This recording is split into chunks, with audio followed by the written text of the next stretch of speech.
Bienvenue à toutes et à tous sur ce premier webinaire organisé par Second Souffle Lyon. Donc, en quelques mots, qui sommes-nous? Nous sommes une association reconnue d'intérêt général que je préside depuis 2013.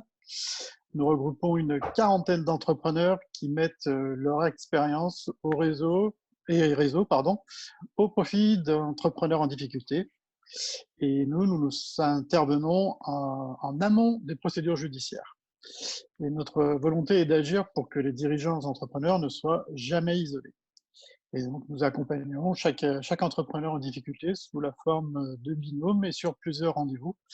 Et je vous invite à chercher des informations, si vous le souhaitez, sur secondsoufflelyon.org. Normalement, vous devrez trouver tout le nécessaire pour venir nous rejoindre si vous en avez besoin ou si vous souhaitez participer à nos côtés à ces actions. Plus que jamais, l'isolement est le poison des entrepreneurs et nous avons donc décidé de conserver en lien avec vous, en vous donnant de l'air, afin de vous aider à trouver un second souffle quand le moment de la reprise sera venu. Et donc, je répondrai à toutes vos questions sur les offres et services de second souffle à la fin de cette intervention ou sur le mail qui vous sera indiqué. Avec ce webinaire, il ne s'agissait pas pour nous de rebâcher ou de rabâcher les aides actuelles, mais bien de vous apporter des éléments de réflexion, des retours d'expérience. Et pour cela, donc, nous avons convié Nicolas Doussera, que je remercie d'avoir accepté ma sollicitation. Et Nicolas, si je devais te présenter en quelques mots pour ceux qui ne te connaissent pas, je dirais autodidacte, engagé, ne lâche rien. Donc Nicolas, qu'en penses-tu? Et peux-tu te présenter et nous raconter en quelques mots ton parcours, qu'on peut d'ailleurs aussi retrouver dans Ma petite entreprise a connu la crise, que tu as écrit en 2011. Oui, c'est ça, tout à fait. Écoutez, bonjour à toutes et à tous. D'abord, c'est un plaisir de partager ce moment parce qu'on est tous ensemble confinés généralement dans nos foyers respectifs. Et c'est vrai que là, on a au moins un mérite, c'est que la technologie nous permet justement de pouvoir échanger, partager, essayer de tirer un petit peu l'expérience de cette nouvelle crise que nous traversons, qui est quand même une crise nouvelle, finalement assez différente de 2008, mais on aura l'occasion d'y revenir après. Alors, comme l'a exposé un petit peu Guillaume, je vais me présenter très rapidement. Donc, moi, je m'appelle Nicolas Doussrin, j'ai 44 ans, je suis marié et père de 4 enfants. Voilà. Je suis autodidacte, donc ça, c'est une bonne réponse, Guillaume. Je confirme que j'ai arrêté mes études en seconde et je me suis lancé dans la vie active, en fait, immédiatement, dès l'âge de 16 ans. Je suis rentré dans le secteur de l'automobile à l'époque. Et puis, j'ai fait ça pendant 3 ans et en fait, j'ai créé ma première entreprise à l'âge de 19 ans. Elle s'appelait Solic. Et à cette époque, j'ai monté un cabinet de conseil en recrutement spécialisé dans les systèmes d'information. Voilà. Donc, à l'époque, je ne connaissais rien aux ressources humaines, je ne connaissais rien au marché du recrutement. Je savais juste que l'informatique allait bouleverser un petit peu la vie des TPE, des PME et des grands groupes et qu'il y avait un marché extrêmement porteur sur les systèmes d'information. Vous vous souvenez, à l'époque, on parlait du passage à l'euro, à l'an 2000, avec tous ces grands projets informatiques qui demandaient des ressources énormes. Et donc, j'ai spécialisé mon cabinet sur cet aspect-là. Ce cabinet, je l'ai monté de toutes pièces dans un petit bureau de 10 mètres carrés et j'en ai fait en 4 ans le leader français du conseil en recrutement et système d'information. C'est un cabinet qui, pendant 10 ans, a généré un peu plus de 35% de croissance par an. Voilà. J'ai ouvert ma première agence sur Paris, ensuite j'ai ouvert Lille, je suis allé sur Lyon, vous savez, dans le fameux Crayon, voilà, où j'étais au 21e étage. J'ai ouvert ensuite une agence sur Nantes, on a été sur Besançon, on a été en Bretagne, puis après j'ai été en Suisse, et après j'ai même été jusqu'en Algérie pour accompagner les grands groupes dans leur développement au Maghreb. Cette entreprise, elle a généré 11 années de croissance ininterrompue, 11 années de bénéfices à 2 chiffres de manière ininterrompue. Et en fait, pour la faire courte, en 2008, j'avais 96 collaborateurs. J'avais invité tout le monde au Club Med de Vittel pour un magnifique séminaire de 3 jours pour fédérer, rassembler les équipes et leur présenter et co-construire ensemble le nouveau projet d'entreprise à 4 ans. C'était du 5 au 8 juin 2008. Vous voyez, il y a des dates comme ça, on ne les oublie pas.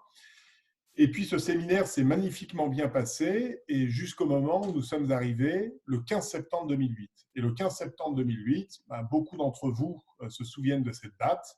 c'est la fameuse faillite de cette banque américaine Lehman Brothers qui s'est effondrée. Je rappelle qu'à l'époque, on parlait d'une faillite à 600 milliards de dollars, ce qui est quand même colossal.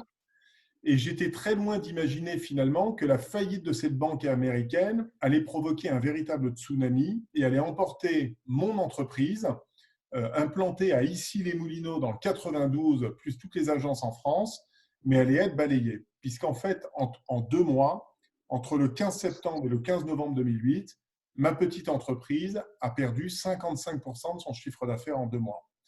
Alors, c'est vrai que c'est un métier particulier, les ressources humaines, qui demande beaucoup de ressources. C'était à l'époque, j'avais 92 salariés, tous en CDI, globalement plutôt très bien rémunérés et très fidèles, avec une ancienneté moyenne de 7 ans dans le cabinet.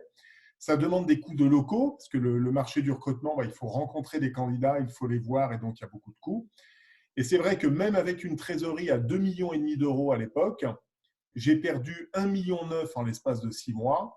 Et je n'ai pas eu d'autre choix que le 30 juin 2009, malgré les plans d'économie successifs que j'ai mis en place, je n'ai pas eu d'autre choix le 30 juin 2009 que de mettre en redressement judiciaire mon entreprise au tribunal de Nanterre.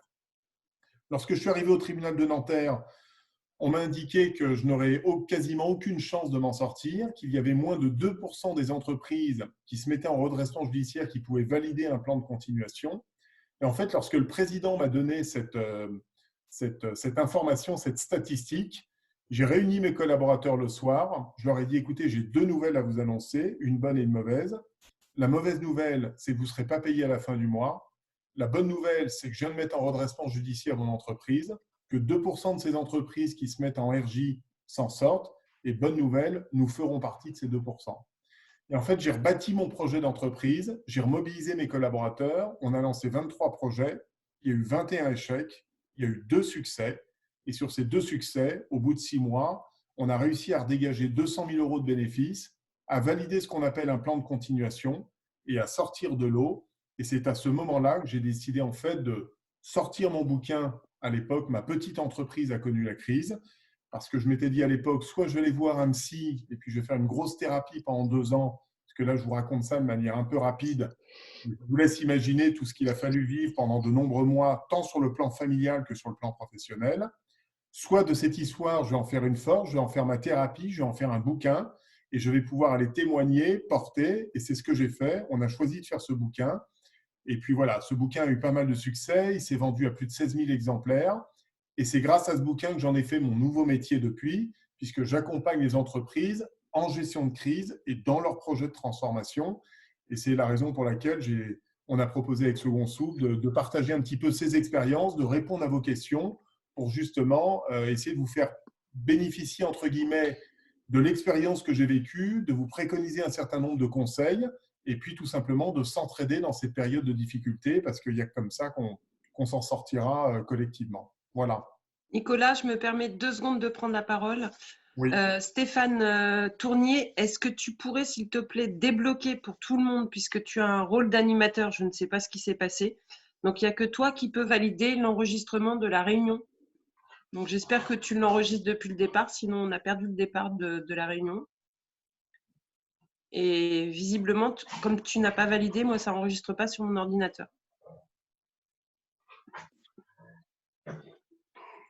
Ouais, j'enregistre depuis le début. Tu enregistres, tu pourras nous envoyer après le fichier. Ok, super, merci. Je ne sais pas où ça enregistre, mais ça enregistre. Ouais. Ça enregistre sur ton ordinateur. Après, il faudra chercher le lien. Ok. Merci beaucoup. Désolé, Nicolas. Non, pas du tout. Bon, voilà, Guillaume. Désolé d'avoir été un peu trop long. Pas de souci. Merci, Nicolas, pour cette mise au point sur ton parcours. Si nous revenons au sujet du jour, en fait, nous avons souhaité t'entendre parce que, comme tu viens de le dire et comme on l'avait un petit peu annoncé, je pense qu'on va être tous confrontés à plusieurs curseurs à manœuvrer en même temps, à manipuler en même temps. On en a dénombré 4 et on aurait aimé avoir un peu ton retour par rapport à cela.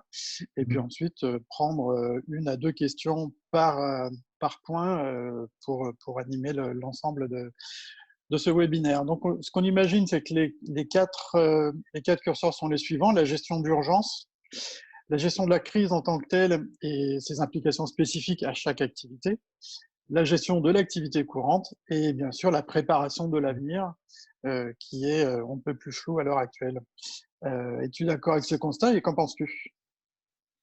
Oui, bah le constat, je suis d'accord. Il y a peut-être une chose qui me semble essentielle, c'est que lorsqu'on traverse une crise telle que la nôtre, il y a la crise sanitaire évidemment qui nous touche tous de près ou de loin et on espère que ce sera moins dramatique que ce que ça peut être dans un certain nombre de pays. Ça, c'est évidemment la priorité absolue. Mais il y a évidemment toute l'activité économique avec des conséquences. C'est ce que j'évoquais au travers de cette crise. Une crise, c'est générateur généralement d'angoisse, de stress, de panique. Et c'est pour beaucoup de chefs d'entreprise parfois totalement méconnu. Et le problème, c'est quand on est dans l'inconnu, eh bien, tout ça est très compliqué à gérer, j'allais dire, au quotidien. Avant de parler d'une phase de rebond et de connaître ces aspects-là, il y a l'instant présent qu'il faut gérer. Et je le redis toujours avec beaucoup de conviction, le nerf de la guerre d'une entreprise, c'est la trésorerie. Voilà. C'est triste à dire, c'est comme ça, mais si on n'a pas de cash, on n'a aucun moyen de pouvoir passer ce mauvais moment et surtout, on n'a aucun moyen de permettre justement de rebondir au moment où il faut réenclencher la machine, au moment où il faut peut-être réinvestir sur de la com, sur du marketing, sur des emplois, sur l'achat de matières premières. Parce que comme tu l'as dit, Guillaume, tu as raison, ce n'est pas les mêmes problématiques quand on est dans le secteur de l'industrie ou quand on est dans le service. Hein, ce n'est pas tout à fait la même chose, suivant les aides et les dispositifs que l'État nous donne.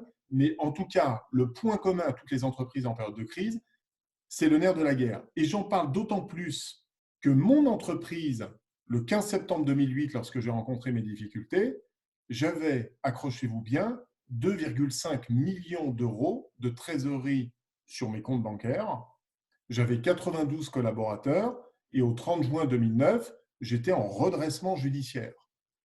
Et la difficulté, c'est que l'entreprise demande d'avoir de la trésorerie pour deux éléments essentiels, être en capacité de pouvoir passer ce moment de crise aujourd'hui où beaucoup de nos concitoyens sont aujourd'hui confinés chez eux, sont au chômage partiel et avec des activités qui sont partiellement ou totalement à l'arrêt. Quand je dis totalement à l'arrêt, c'est-à-dire qu'il n'y a plus de rentrée, on ne facture plus de chiffre d'affaires puisqu'on n'est plus en capacité de pouvoir produire. Mais en plus de ça, et c'est là où j'attire l'attention auprès de beaucoup de chefs d'entreprise, certains me disent non, mais ça va repartir dans 6 semaines, et puis quand il y aura le déconfinement, on va tourner, et puis ça va repartir. La réponse est non, les amis. Ça ne va pas repartir comme ça. D'abord parce qu'on est ultra dépendant peut-être d'une région à une autre. Peut-être que le gouvernement décidera de déconfiner telle région par rapport à telle autre. On est interdépendant par rapport à d'autres pays, ne serait-ce qu'en termes de matières premières, de pièces, d'éléments. C'est un élément important. Et puis deuxièmement, il y a la confiance des Français et des Françaises. C'est-à-dire qu'avant, quand on sortira du déconfinement, avant qu'on commence, nous tous, à reprendre confiance, sortir, aller dans des restaurants, consommer, serrer des mains, aller dans nos supermarchés, nos grandes surfaces, reconsommer ce que j'allais dire normalement, il va se passer quelques semaines parce que ce coronavirus, il va falloir rétablir, regagner la confiance petit à petit et tout ça va prendre effectivement un certain nombre de temps. Et c'est là où la trésorerie est importante, c'est que le chef d'entreprise, il doit anticiper pour gérer une durée de crise dont je précise à aujourd'hui, on ne connaît pas la fin du confinement. Et deuxièmement, il faut de l'argent et des moyens financiers supplémentaires pour permettre de réinvestir et de préparer la phase 2 qui est la phase de rebond.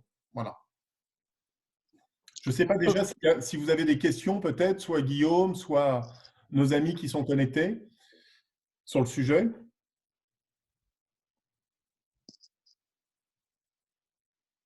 N'hésitez pas. Hein. Alors, en attendant, de manière pratico-pratique, je vais vous divulguer quand même quelques conseils que je préconise aux entreprises qui sont essentiellement des PME et quelques ETI que j'accompagne aujourd'hui sur le plan de trésorerie. Quand je dis le cash, voilà ce que je préconise de faire auprès de mes clients. La première étape, c'est que vous soyez en chômage partiel totalement ou partiellement, il faut freiner. Alors, ça va à l'inverse parce qu'on va faire qu'accentuer la crise, mais il faut freiner absolument toutes les dépenses qui sont totalement inutiles au niveau des entreprises. C'est-à-dire qu'aujourd'hui, vous devez prioriser vos fournisseurs il y a vos fournisseurs qui sont vraiment prioritaires parce que qui concernent votre cœur de production.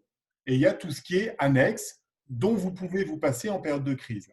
Le premier conseil que je dis à tous mes chefs d'entreprise, c'est bloquer toutes les dépenses inutiles pour freiner évidemment la sortie de cash. La deuxième mesure à mettre en place, et il faut profiter de ce temps-là, je sais que beaucoup de patrons de TPE, de PME et de TI sous-estiment totalement la trésorerie et ce que j'appelle le recouvrement des factures. Et ça, je m'en aperçois tous les jours. Je vois beaucoup trop de chefs d'entreprise qui ont 2 mois, 2 mois et demi, 3 mois, pour certains 3 mois et demi, 4 mois de trésorerie dehors. Et évidemment, c'est dramatique. Cet argent, au lieu d'être sur votre compte bancaire, il est sur le compte d'une multitude de clients. Eh bien, c'est une faiblesse énorme parce que, bien évidemment, si certaines de ces entreprises étaient amenées à être en lourde difficulté, c'est de l'argent que vous ne reverrez jamais. Donc, la rigueur que l'on doit mettre dans l'aspect recouvrement est essentielle. Et je dirais que maintenant que vous êtes en confinement, il faut mettre le paquet, vous-même avec une assistante, un collaborateur, à recouvrer pour faire rentrer au plus vite le cash et que le cash soit sur votre compte bancaire. Et puis, le troisième effet de levier qui est évidemment extrêmement important, ce sont les mesures dites gouvernementales qui ont été mises en place. On pourra y revenir un peu plus en détail. Bon, pour les certaines TPE, PME, suivant la taille, si vous êtes auto-entrepreneur, si vous avez une SARL, une SAS, si vous faites plus d'1 million d'euros ou moins d'1 million d'euros, il y a aujourd'hui tout un arsenal qui a été mis en place par le gouvernement. Je répète que moi, en 2008, je n'ai pas eu le droit au 10e du quart de ce qui vient de sortir. D'ailleurs, en 2008, si j'avais pu bénéficier de ces mesures-là, sans doute que ce LIC ne serait pas allé en redressement judiciaire. Donc aujourd'hui, il y a un véritable arsenal qui a été mis et c'est l'une des bonnes nouvelles de la crise de 2008, c'est qu'on a tiré quand même un certain nombre de conséquences liées à la crise de 2008 et on a pris un certain nombre de mesures. Bon, ces mesures, évidemment, c'est tout crédit que vous avez auprès de votre banque. Vous pouvez geler pendant 6 mois l'ensemble des mensualités. Donc ça, il faut le faire. Vous écrivez à votre banque et vous dites « Je souhaite geler et décaler l'ensemble de mes crédits ». Donc ça va vous permettre mécaniquement de sortir moins de cash. La deuxième mesure, pour ceux qui peuvent en bénéficier, évidemment, c'est tout ce qui concerne le loyer. Alors, le loyer, je sais qu'il y a beaucoup de polémiques parce qu'il y a beaucoup de bailleurs privés et par définition, c'est quand même très compliqué. Mais là, je vous invite, même si la loi ne peut pas l'imposer, rien n'empêche de passer un coup de fil. Votre bailleur a tout intérêt que votre entreprise perdure et qu'elle puisse vous payer pendant les années à venir. Donc, ne faites pas un mail. Prenez le temps d'appeler votre bailleur, échanger, partager, essayer de négocier. Lui-même sera en mesure de comprendre. Lui-même pourra geler ses mensualités auprès de sa banque. Et bien, essayez de négocier avec lui un décalage des mensualités avec un rééchelonnement peut-être sur 12 ou 18 mois lorsque la machine industrielle sera relancée et que la période de confinement sera évidemment terminée. Voilà. Profitez de ces périodes-là pour dialoguer. Et puis, vous avez toutes les mesures, ce qu'on appelle le fameux plan de Bruno Le Maire, hein, qui est le plan on va l'appeler 300 milliards. Alors, dans la communication gouvernementale, ce plan, il est très avantageux. On se dit, bon, c'est génial, c'est facile, il suffit d'appeler BPI et puis on va avoir notre prêt. Bon, la réalité est quand même pas tout à fait la même chose, puisque d'abord, cette garantie est conditionnée à une chose, c'est que vous ayez l'appui de votre banquier principal. Bon. C'est-à-dire que votre banquier vous suive, puisque la caution de la BPI apportée couvre 90% du prêt qui serait accordé par votre banque et les 10% restants seraient garantis par votre banque. Ça veut dire que le dirigeant n'a pas de caution personnelle à apporter, il n'y a aucun gage, aucune caution, et ça, c'est plutôt une bonne nouvelle. La mauvaise nouvelle, c'est qu'évidemment, ce n'est pas automatique. Donc, il faut quand même bien préparer son dossier, il faut appeler son banquier, il faut être en capacité d'évaluer le niveau de trésorerie dont vous allez avoir besoin. Et j'insiste pour dire, ne vous contentez pas des 2 mois ou 2 mois et demi de confinement. L'économie remettra du temps à démarrer, elle mettra 2 mois, 3 mois, 4 mois. On reviendra à un rythme normal après de nombreux mois. Donc, il faut la trésorerie nécessaire pour gérer la phase de confinement. Il faut la trésorerie nécessaire pour préparer le réamorçage et tenir pour vous laisser tout loisir de pouvoir permettre à votre petite entreprise de retrouver un rythme de croisière en étant rentable, évidemment, en étant en capacité de pouvoir rembourser à terme vos échéances. Voilà. Merci Nicolas. Est-ce que c'est assez clair pour tout le monde? Alors, une question, je vois, alors il y a des premières questions qui tombent. Une question, ils disent limité à 25% du chiffre d'affaires. Alors oui, c'est-à-dire que la caution de BPI est limitée à 25% du chiffre d'affaires du dernier exercice, c'est-à-dire de 2019. Et c'est là où il y a beaucoup de subtilités. Vous verrez d'ailleurs dans la communication gouvernementale, je parle des publicités qu'on peut voir à la fois sur les différentes radios, enfin dans l'ensemble des médias aujourd'hui, c'est que l'État apporte sa garantie jusqu'à 25% du chiffre d'affaires annuel. Inutile de vous dire que pour bénéficier d'un prêt de 25% du chiffre d'affaires annuel, il vaut mieux démontrer qu'on a un beau bilan, qu'on a été rentable et qu'on est en capacité de le rembourser, puisque je rappelle que l'échéance du prêt ira sur une durée normalement de 3 à 7 ans, avec un début de remboursement d'échéance à 12 mois. Mais il faut quand même montrer la capacité, bien évidemment, qu'on puisse rembourser à la fois les intérêts et à la fois le capital dû dans un modèle économique qui tienne la route.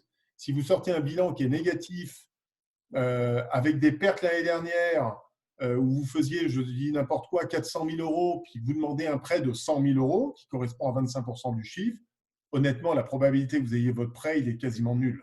Voilà, faut se le dire très clairement. Donc, il faut un dossier, il faut quand même le préparer avec soin.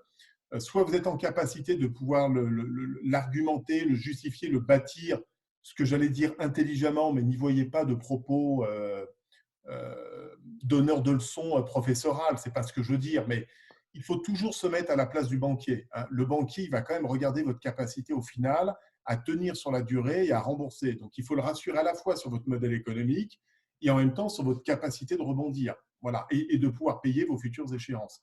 Donc, il faut trouver le juste équilibre, le bon niveau de curseur, et ça, vous le faites soit avec un conseil externe, soit avec votre cabinet d'expertise comptable, soit avec des associations, mais voilà, il faut bâtir votre projet avec beaucoup de rigueur et beaucoup de professionnalisme.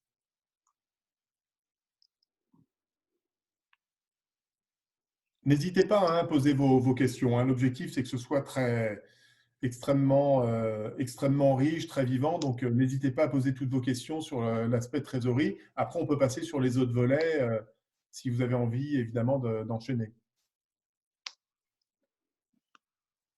Guillaume? Oui, écoute, moi, je pense que là, on a déjà effectivement abordé la gestion de l'urgence, tu l'as bien traité. En tout cas, tu as mis le point sur le sujet critique. Moi, ce qui m'intéresse, c'est aussi en même temps qu'on doit traiter ce sujet-là, qui effectivement, on n'a pas le choix, mais l'activité courante est malgré tout toujours là. Voilà, qu'est-ce qu'on en fait, quoi? Comment on la gère? Comment on parle à nos équipes ou à ce qui reste de nos équipes pendant cette situation? Voilà, comment on continue à essayer de tenir les rênes de notre structure? Alors, je vais y revenir parce que là, on va toucher un sujet essentiel qui va évidemment la ressource humaine, tenir les troupes dans le contexte qui, encore une fois, est totalement inédit. C'est ce qui fait la différence entre 2008 et 2020. Sur les questions qui ont été posées par rapport à trésorerie, je vois là, j'ai essayé d'y répondre très rapidement. On me met, est-ce qu'il faut un Excel, un PowerPoint de présentation, un BP réactualisé? Il vous faut deux choses. Il vous faut un business plan réactualisé. Vous pouvez le faire sous Excel de manière très simple. Si vous aviez votre premier business plan, par exemple pour 2020, j'allais dire avant la crise, très bien. Il faut que le banquier mesure deux choses. La première chose, c'est quel est l'impact du coronavirus sur votre activité et de manière très factuelle, très concrète. Est-ce que vous avez eu des arrêts de contrat? Et si oui, combien d'arrêts de contrat? Quel montant de chiffre d'affaires et de marge vous avez perdu ou a été gelé pendant la phase de confinement? Est-ce que vous êtes impacté par le chômage partiel? Parce que par définition, votre outil de production n'est plus en capacité de produire tout ce qu'il faisait. Et donc là, vous devez faire un comparatif entre l'année d'avant, l'année d'aujourd'hui et mesurer l'impact. Est-ce que vous allez faire du moins 20, du moins 30 ou du moins 40%? Donc, vous faites un business plan sur Excel, moi, réactualisé. C'est ce que j'ai fait d'ailleurs. J'en ai fait un sur 2020-2021. J'ai présenté celui qui était initial. J'ai fait une annexe en expliquant les conséquences de la crise, c'est-à-dire que mon entreprise a été frappée par la crise et j'ai perdu tel arrêt de contrat, telle entreprise m'a stoppé mon contrat net, ça m'a fait perdre tant de chiffre d'affaires et tant de marge. Voilà, j'ai mesuré. Et j'ai fait un business plan réactualisé avec un plan d'économie, un rectificatif de mon chiffre d'affaires avec une perte de 30%, et j'ai associé à ça ce qu'on appelle, ils vont vous le demander, c'est votre besoin en fonds de roulement. C'est votre prévisionnel de trésorerie à 6 mois, il y a 12 mois. Bon, et là, il faut faire l'exercice. J'y ai passé un petit peu de temps parce qu'évidemment, j'ai tenu compte des mesures gouvernementales. Je l'ai dit tout à l'heure, le gel d'un certain nombre de prêts, le gel évidemment des charges sociales, puisque en dehors de la TVA, toutes les autres charges sont automatiquement quasiment gelées aujourd'hui et seront reportées ultérieurement. Voilà, donc évidemment, c'est moins de décaissement, donc ça, mécaniquement, ça détériore moins votre trésorerie. Et puis ensuite, j'ai fait un troisième document, c'est une note explicative, très factuelle en points. Voilà tel chiffre d'affaires que j'ai prévu, voilà la baisse que je constate, voilà la conséquence au niveau de ma trésorerie. Et au final, pour arriver à un montant donc, de demande de prêt que je sollicite auprès de ma banque et qui est soumis aujourd'hui auprès de BPI. Donc, si on devait retenir trois choses, c'est un business plan réactualisé, un prévisionnel de trésorerie à 6 et 12 mois. Voilà, mais déjà 6 mois, c'est pas mal. Si vous pouvez le faire à 12, c'est encore mieux. Et une note explicative pour que dites-vous qu'un banquier qui ne connaisse pas votre entreprise, il doit être capable de comprendre à la lecture de ces trois documents. Et derrière, vous calculez le montant du prêt. Donc, j'ai vu une question qui posait, qui était, c'est vrai qu'on peut être soit 25% de chiffre d'affaires, soit 2 ans de masse salariale. Je dirais que là, il faut que vous fassiez les calculs, c'est-à-dire que la perte liée à la crise plus la reprise d'activité, il faut que vous fassiez les calculs à quoi ça correspond en termes de chiffre d'affaires, avec évidemment une petite marge de sécurité et surtout que vous soyez en capacité de pouvoir rembourser après. Donc, voilà, il faut challenger, mesurer et puis échanger peut-être avec votre expert comptable, avec un conseil externe rapidement pour que vous fassiez tout simplement un dossier qui tienne la route parce que vous imaginez bien votre banquier BPI. Imaginez, ils reçoivent actuellement des dizaines de milliers de dossiers, mais c'est comme tout. Il y a les dossiers qui vont être top, super bien préparés. Il y a les très bons, il y a les bons, il y a les moyens, il y a les mauvais, il y a les très mauvais, il y a les exécrables. Bon, il n'y a pas de miracle. Contrairement à ce que dit notre président de la République et Bruno Le Maire, tout le monde ne sera pas reparti. Et évidemment, il y aura des entreprises qui vont rester sur le bord de la route. Il ne faut pas se leurrer là-dessus. Donc, donnez-vous pour objectif d'être parmi les très bons et les bons pour que vos dossiers soient traités, que vous ayez une réponse rapide et que derrière, vous ayez les moyens financiers justement de pouvoir rebondir. Voilà. Merci. Sur le deuxième volet, pour ta question, peut-être Guillaume, c'est comment gérer la crise pour ceux qui ont encore de l'activité partielle et de l'activité. Alors, il y a deux aspects. Le premier aspect que je souhaite dire, même si c'est la majeure partie des chefs d'entreprise, qui est pour moi essentiel et qui m'a permis de redresser et de sauver mon entreprise, c'est l'exemplarité du dirigeant. Ce que j'ai l'air de dire a l'air basique, mais en fait, ça ne l'est pas du tout. Moi, j'ai constaté une chose, c'est que quand j'ai été frappé par la crise, j'ai eu la chance, durant ces 12 années de croissance, de gagner beaucoup d'argent, de faire beaucoup de croissance. Je n'ai pas fait une seule année de perte. Je me payais des belles voitures, voilà, parce que j'étais un fou de voiture. Quand la crise est arrivée, j'ai pris deux mesures. La première mesure, c'est que j'ai baissé ma rémunération de 40%. La deuxième mesure, c'est que j'ai rendu ma voiture de fonction et je suis allé acheter une petite voiture d'occasion à 7 000 € d'occasion et je suis arrivé un lundi matin avec au bureau. Pourquoi ? Parce que je ne me voyais pas demander des sacrifices, des économies à l'ensemble de mes collaborateurs sans que le chef d'entreprise s'applique à lui-même ces méthodes-là. Alors, voilà, tout le monde ne peut pas le faire, ça dépend d'où on part, bien évidemment, j'insiste bien. Si vous me dites, moi j'ai monté ma boîte, ça fait 1 an que je ne me paye pas, etc., on ne va pas vous demander de… Mais retenez quand même une chose, l'exemplarité du dirigeant est un élément essentiel pour garder d'une part la motivation de vos collaborateurs, d'autre part contribuer à l'effort collectif pour que collectivement vous puissiez rebondir et vous en sortir. Voilà. Je vais même vous dire une chose incroyable, où je n'ai pas respecté la loi d'ailleurs à l'époque en 2008. Bon, maintenant il y a prescription. À l'époque, tous mes collaborateurs avaient des tickets restaurants, bon, d'une valeur de 10 euros, où l'employeur payait 60% et le salarié 40%. Il y a un moment donné, j'ai fait le calcul que sur 92 salariés, c'était l'équivalent de 2 salaires qui partaient par mois. J'ai demandé à mes collaborateurs s'ils acceptaient qu'on supprime les tickets restaurants parce qu'il fallait sortir 7 à 8 000 euros tous les mois pour acheter des tickets restaurants, hein, tous les mois. Pour ceux qui en ont, vous savez comment ça fonctionne. 100% des collaborateurs de l'entreprise, alors que c'est un droit acquis, je précise, l'ont accepté pour permettre de sauver 2 emplois et d'éviter 2 licenciements. Donc, ce que je veux dire par là, je pense que j'ai pu l'obtenir parce que justement, j'ai fait les efforts, mais qui me semblaient totalement naturels et légitimes. Et cette mobilisation a quand même considérablement aidé pour passer la mauvaise période et ensuite être en capacité de rebondir. Donc, premier conseil à donner, c'est l'exemplarité du ou de la dirigeante, bien évidemment, ou de l'équipe dirigeante, hein, quand on a un comité exécutif. Ça, c'est très important. N'allez pas m'organiser ou maintenir, alors vous allez me dire, avec le confinement aujourd'hui, on ne peut pas, mais un séminaire de 5 jours avec le comité exécutif à Courchevel pendant 3 jours, quand de l'autre côté, on est en train de licencier 20% des équipes ou de mettre en place le chômage partiel. Voilà, il y a des choses qui ne passent pas et il y a un moment, il faut revenir sur beaucoup de pragmatisme, beaucoup de justice sociale, parce que c'est ça qui permet de tenir l'entreprise. Le deuxième sujet pour Guillaume, ce sont aujourd'hui la difficulté, ce sont toutes les entreprises qui sont en chômage partiel, donc qui ont encore un peu d'activité ou qui sont totalement à l'arrêt. C'est comment est-ce qu'on gère. La communication de crise est super, super, super importante. Voilà. Moi, je vous invite, alors c'est d'autant plus vrai que vous ne voyez pas a priori vos gens de visu, mais ce qui me semble vraiment essentiel, c'est de maintenir une communication. Je préfère une communication courte, mais récurrente, à une date donnée, à une heure donnée. Exemple, tous les vendredis, de 17h à 17h30, vous organisez une visio avec vos collaborateurs, vous préparez votre message, mais il faut que vos collaborateurs, moi je le faisais le vendredi soir, en fin de journée. Pourquoi ? Parce que je m'arrangeais que dans la communication, même si on était en débâcle total, je terminais toujours par une note positive parce que je voulais que mes collaborateurs qui terminent la semaine partent avec un élément positif durant leur week-end. Pourquoi ? Parce que ça ne sert à rien d'ajouter du stress au stress.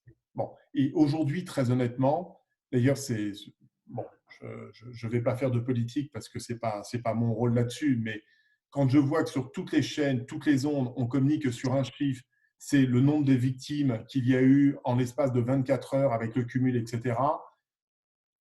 Bien sûr que c'est dramatique, bien sûr que c'est important, mais si vous prenez un tout petit peu de hauteur par rapport à tout ça, on parle de 10 000 ou 15 000 victimes, ce qui est colossal, mais il faut juste rappeler qu'en France, chaque année, c'est 610 000 morts. C'est 1800 morts par jour, tout confondu.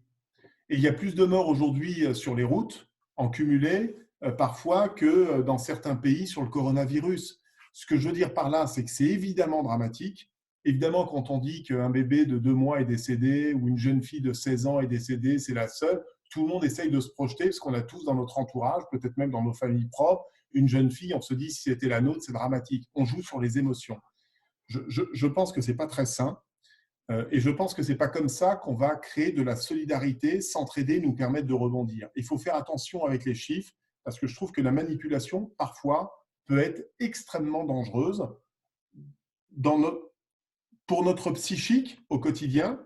Et on sait que quand on est capitaine de navire, quand on tient son entreprise, c'est important de garder le moral, c'est important de s'entraider, c'est important de partager et c'est important de partager les bonnes nouvelles. Donc, si j'avais un conseil à vous donner sur votre communication, organisez une réunion courte, bien préparée pour tous vos collaborateurs à une date donnée. Je vous préconise plutôt la fin de semaine pour que vos collaborateurs puissent repartir avec un message positif. Alors, vous allez me dire, vous faites comment quand il n'y a pas de boulot ? C'est par exemple, je ne sais pas, écoutez, voilà, la trésorerie était à 20 000 euros il y a 15 jours. On a lancé une politique de recouvrement massif pour préserver notre trésorerie parce qu'on se prépare pour la suite. Aujourd'hui, la trésorerie, elle est repassée de 20 000 à 55 000 euros. Voilà. Les gens repartent. Bon, c'est pas… Voilà. Vous pour objectif de communiquer un élément positif à la fin de chaque semaine pour contribuer à garder l'esprit collectif et puis surtout à permettre de créer cette entraide qui sera nécessaire de toute façon quand il faudra remettre le charbon et repartir d'arrache-pied au travail. Voilà. Justement, la question d'après, c'est et la préparation de l'avenir dans tout ça, quoi. Comment on arrive à trouver à la fois l'énergie, les idées, la vision pour préparer la suite avec toutes les inconnus qu'on connaît actuellement. Alors, c'est vrai qu'il faut préparer la suite, c'est-à-dire qu'une fois qu'on a géré l'urgence, ce qu'on a évoqué un petit peu tout à l'heure, il faut quand même préparer la suite. Moi, j'ai toujours dit, une crise, c'est toujours extrêmement bénéfique parce que ça permet de créer des opportunités. Voilà. Vous l'avez tous dans vos missions respectives, dans vos business plans respectifs. On se dit tous, tiens, dans tel métier, oh, ben, tiens, j'aimerais bien investir dans telle activité, tout ça, mais on n'a pas le temps parce qu'on a le nez dans le guidon, parce qu'on est pris, parce qu'un chef d'entreprise, ça gère des centaines, vous m'excuserez l'expression, d'emmerdements à la journée et parfois on ne prend pas le temps. Là, on peut espérer trouver un petit peu de temps. Je dis espérer parce que quand vous avez 4 enfants comme moi, et beaucoup d'entre nous, on doit avoir des enfants ou autres, c'est quand même pas simple de gérer en étant confiné. Bon, et on n'a pas tous les mêmes lieux de confinement et avec le silence nécessaire parfois. Et bon, bref, donc tout le monde part dans des conditions différentes. Par contre, ce que vous pouvez faire, moi, je vais vous donner des exemples très concrets que j'ai mis en place. J'accompagne un chef d'entreprise qui est électricien. Il a une vingtaine de salariés. Aujourd'hui, il est en chômage partiel intégral. Il m'a dit, Nicolas, qu'est-ce que je peux faire en attendant, etc. Donc, il a mis en place toutes les préconisations que je viens de vous formuler là, depuis quelques minutes. Et je lui ai demandé de travailler sur 2 projets stratégiques. Les 2 projets stratégiques, c'est qu'il a 2 populations de clients. Il a du particulier, du dépannage, où ça génère des centaines de factures par mois, mais plein de petits déplacements. Mais aujourd'hui, il est désorganisé. C'est-à-dire que les gens appellent, c'est traité en urgence, donc je décale un chantier pour envoyer quelqu'un. Ce quelqu'un il y va. Évidemment, il lui manque du matériel. Il fait l'aller-retour parce qu'il est sur Versailles. De là, il repart chez le client, etc. Et on s'est aperçu que son modèle économique n'était pas forcément viable. Bon, je dis c'est une occasion unique de remettre à plat toute cette organisation. Tu vois, demain, de pouvoir mettre 2 personnes, on a estimé le volume global de son chiffre d'affaires. On a dit maintenant, tu vas mettre 3 personnes à temps plein uniquement pour faire du dépannage d'urgence qui vont ne faire que ça. On va centraliser un appel téléphonique pour centraliser. On va s'équiper d'un logiciel pour gérer les priorités, les déplacements et l'optimisation de temps. On va t'équiper d'un terminal de paiement, ce qui fait qu'on va être capable de faire le devis sur place chez le client, de sortir la facture chez le client, de l'envoyer par mail et de prendre immédiatement le cash. Quand aujourd'hui, il arrive là-bas, ses ouvriers retournent ensuite au siège le soir, donnent une feuille en disant « j'ai changé chez Madame Intel 2 radiateurs, un compteur, machin, etc. » On met 4 jours pour faire la facture. La facture, on l'envoie par papier. Elle arrive, elle est perdue, on relance et on met 2 mois et demi pour payer. Voilà. Profite, je lui ai dit, de ce temps pour repenser ton modèle, l'industrialiser, pour améliorer ta productivité et faire que cette activité qui n'est pas suffisamment rentable, mais qui est nécessaire parce que tu as un devoir de dépannage et qui représente quand même 40% de ton chiffre d'affaires, demain, ça devienne une activité rentable. Voilà. Eh bien, chacun dans nos activités, il faut qu'on profite un petit peu de ce confinement et du temps nécessaire pour essayer de remettre à plat, faire travailler les équipes peut-être 1 heure par jour, par semaine, sur 1, 2, 3 sujets où vous pouvez brainstormer, utiliser une plateforme comme Zoom, partager entre vous, remettre à plat le dispositif, commencer à le construire pour qu'au moment où on ne sera plus en période de confinement, eh bien, on puisse justement rebondir et puis mettre en avant ces nouvelles offres. Voilà, il faut profiter de cette période quand on le peut. Nicolas, une question qui est intéressante que vient de poser Laurent.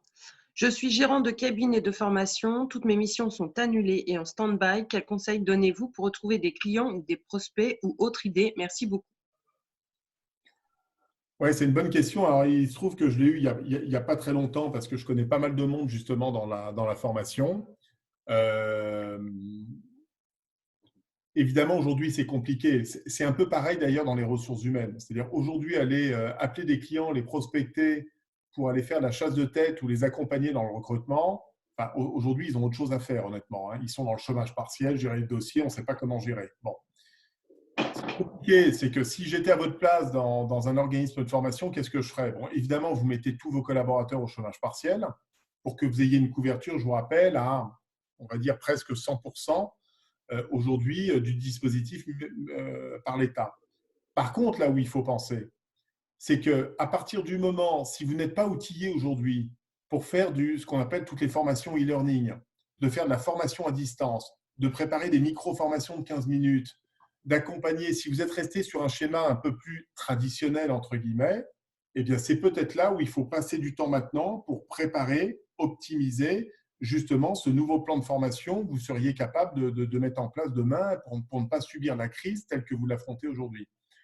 Le deuxième sujet que, évidemment, vous pouvez mettre en place, c'est investir sur tout ce qui concerne la digitalisation, peut-être voir comment créer demain ce qu'on appelle une plateforme de service, une plateforme collaborative qui vous permettra de rassembler vos clients, de s'inscrire à des programmes de formation avec des programmes en ligne et d'utiliser la technologie d'aujourd'hui qu'on n'avait pas il y a 15 ans. C'est aussi, certains le voient comme une forme de concurrence, mais il faut aussi utiliser la technologie, ce pourquoi elle est faite.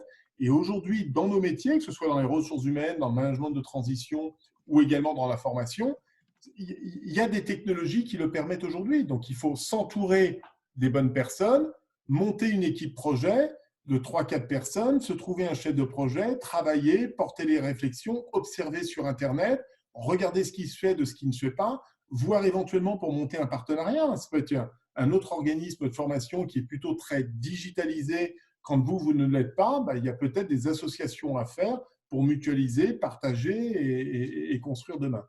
Et le dernier point, mais qui est valable pour tout le monde, attention dans la prospection aujourd'hui. Je veux dire, je sais qu'il ne faut pas baisser les bras, mais prospecter pour prospecter, quand vous avez des gens qui sont particulièrement tendus, c'est quand même compliqué.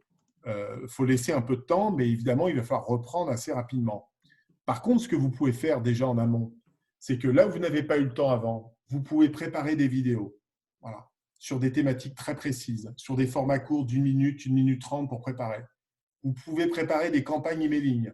Vous pouvez refondre votre plaquette commerciale, vos PowerPoint, votre site Internet, vos mises à jour, pour qu'au moment où ça reparte, vous appuyez sur le Go et derrière, vous ayez toute une organisation, tant d'un point de vue communication et marketing, qui soit structurée, organisée, timée, prêt à repartir au combat. Voilà. Et c'est là où il faut gagner du temps. Il faut profiter, dans la mesure du possible, de cette crise et de la disponibilité d'un certain nombre de vos collaborateurs pour organiser, structurer, planifier. Et quand on met le go, boum, on y va et on est capable de relancer toute la machine. Nicolas, est-ce que tu me permets d'intervenir 2 secondes concernant la question qui vient d'être posée pour la formation? Oui. Donc, tu disais à juste titre qu'il fallait retravailler toute la partie digitale et puis revoir ses plaquettes et ses méthodes de travail. Moi, ce que je peux vous conseiller, c'est aussi d'aller vers les nouvelles technologies. On l'a vu avec le coronavirus, puisqu'ils ont beaucoup utilisé la réalité virtuelle pour former tout de suite les gens, pour leur montrer au niveau radiologique comment est-ce qu'ils devaient repérer l'installation du coronavirus dans le poumon.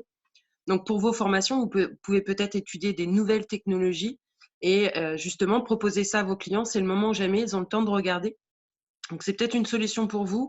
Je vous propose de contacter Nicolas qui nous mettra en contact direct si vous le souhaitez. Je pourrais vous expliquer plus longuement après le webinaire. Tout à fait. Je te rends la parole. Merci Isabelle. Guillaume? Nicolas? Écoute, moi, dans les questions qu'on avait préparées, on a fait un peu le tour. Je suis à l'écoute de nos auditeurs. Comme on est nombreux, mais pas tant que ça, que la connexion a l'air de bien tenir, si vous voulez débloquer votre micro pour poser chacun votre tour, votre question pour que ce soit animé, n'hésitez pas. On peut essayer. Je vais poser une question, si vous voulez Nicolas. débloquer. Oui. Nicolas, c'est Stéphane. Je pose une question qui me concerne directement, mais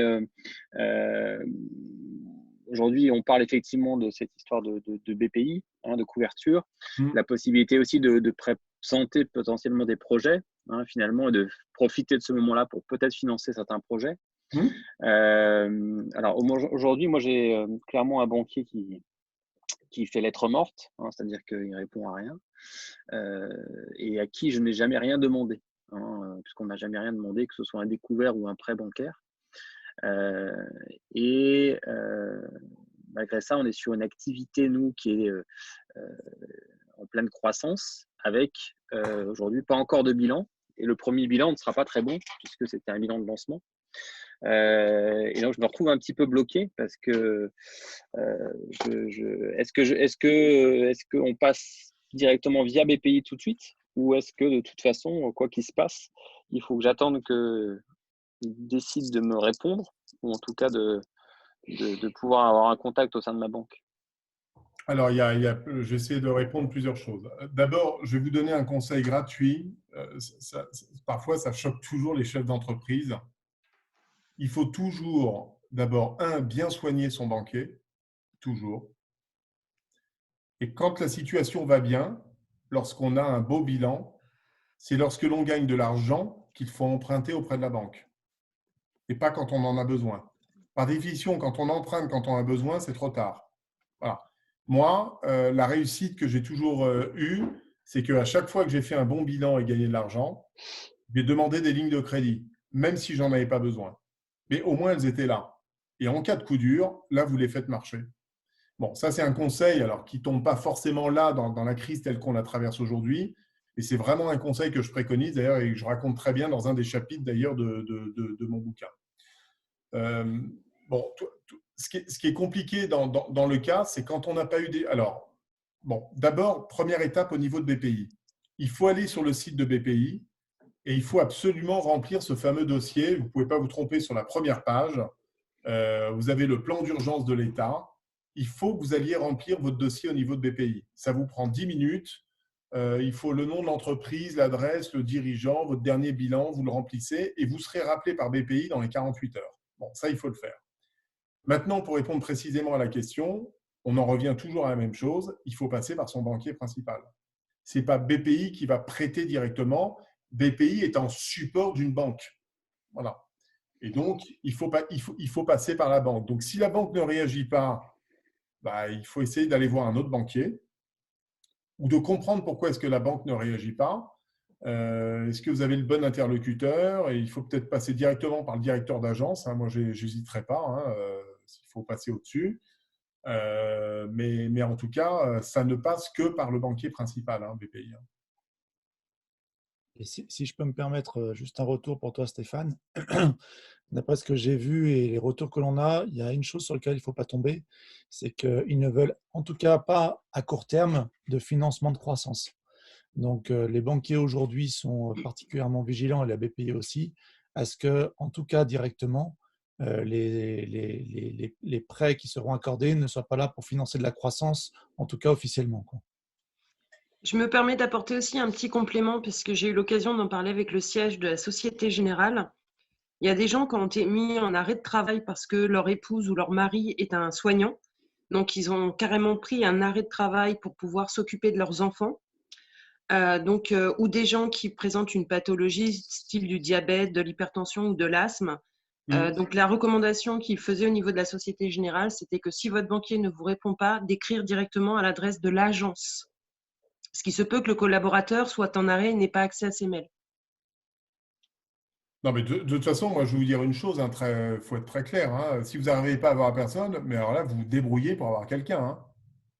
Vous prenez un collègue, le directeur de l'agence, ou les réseaux sociaux, directement sur Twitter. Ça marche ouais, mais bon, si le message est poli, ça marche très bien. Faut vous débrouiller, mais faut avoir quelqu'un. Aujourd'hui, vous ne pouvez pas rester sans réponse. Je vois d'ailleurs, on a une question. Donc, Nicolas, suite à ton conseil que tu m'as donné, je viens de recevoir à l'instant l'accord pour le report du remboursement de mon prêt d'entreprise pour 6 mois. Oui. C'est rapide. Merci Laurent. Pouvez-vous me contacter après? Pas de problème. Nicolas, puis-je intervenir 2 secondes concernant la formation? On va peut-être même laisser plus de 2 secondes à notre ami. Non, c'est bon, Nicolas, c'était moi. Donc, c'est bon, je suis intervenu. Ah d'accord, parfait. Là, Laurent repose la question. Ma banque me dit que je dois d'abord passer par elle avant de remplir le formulaire sur le site de BPI. Oui, alors ils ont changé. Au début, il fallait passer par BPI. BPI appelait ensuite la banque. Et puis finalement, c'est là où je dis qu'il y a eu une petite subtilité du gouvernement. Ça ne coûte rien de remplir le formulaire BPI parce que de toute façon, ils vous appelleront. Puis au moins, ça crée un numéro unique et vous serez enregistré. Mais encore une fois, le plus important, c'est de passer par votre banque. Alors, sur LinkedIn, si vous suivez la députée Olivia Grégoire, qui est vice-présidente de la Commission des finances, elle a fait un post sur LinkedIn qui réexplique bien par rapport à la demande d'autorisation de découvert qui est financée par BPI, la démarche exacte qu'il faut faire. C'est franchement très, très clair ce qu'elle a mis. Ouais. Mais honnêtement, le site BPI est très clair aussi avec les fiches process. C'est assez bien, franchement, c'est bien présenté. Ils ont nettement amélioré le dispositif.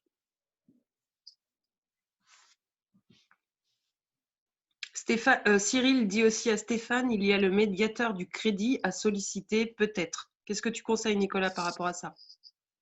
Bien sûr, bah, le médiateur du crédit, c'est toujours… alors, moi, je suis toujours partisan d'essayer de traiter directement, évidemment, entre votre banquier et vous-même. Hein, c'est quand même ce qu'il y a de mieux. Surtout que maintenant, au niveau de tous les crédits, honnêtement, dans 98% des cas, ils acceptent le report de 6 mois. Honnêtement, hein, enfin, moi, je touche du bois, mais je n'ai pas vu de refus au niveau du crédit. Donc ça, vous pouvez vraiment le faire. Après, si vous rentrez sur quelque chose qui est un peu plus complexe, avec de lourdes difficultés, évidemment, il faut passer par le médiateur du crédit. C'est toujours des bonnes options. Est-ce que tu as eu des informations, Nicolas, concernant les prêts immobiliers des mandataires sociaux? Parce qu'il y a eu la Banque de France qui a refusé le report pour les particuliers. Est-ce que tu as pu avoir des informations pour les mandataires? Non. Parce qu'il paraît que pour les mandataires, on peut demander simplement le report du capital. Les intérêts sont toujours dus, c'est obligatoire. Mais qu'on peut demander vraiment à se faire confirmer par sa banque ou son organisme de crédit.